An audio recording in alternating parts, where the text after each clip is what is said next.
Gold trusted gold buyers తాకట్టులో ఉన్న బంగారాన్ని విడిపించి ఈ రోజు ఉన్న మార్కెట్ ధరకే కొనబడును.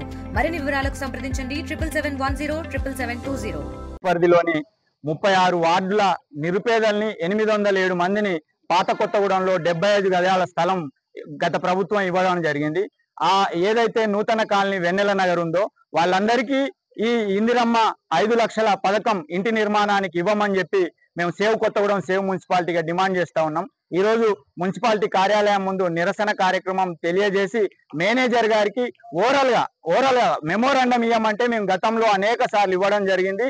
కలెక్టర్ కు, స్థానిక ప్రజాప్రతినిధికి, మళ్ళీ ఇక్కడ మున్సిపాలిటీ ఆఫీస్ లో కూడా ఇవ్వడం జరిగింది. ఇప్పుడు ఓరల్ గా మా బాధలు చెప్పిపోతామని చెప్పి చెప్పడం జరిగింది. అర్హులైన వాళ్ళందరికీ 5 లక్షలు ఇంటి నిర్మాణానికి ఇవ్వమని చెప్పి మేము డిమాండ్ చేస్తా ఉన్నాం.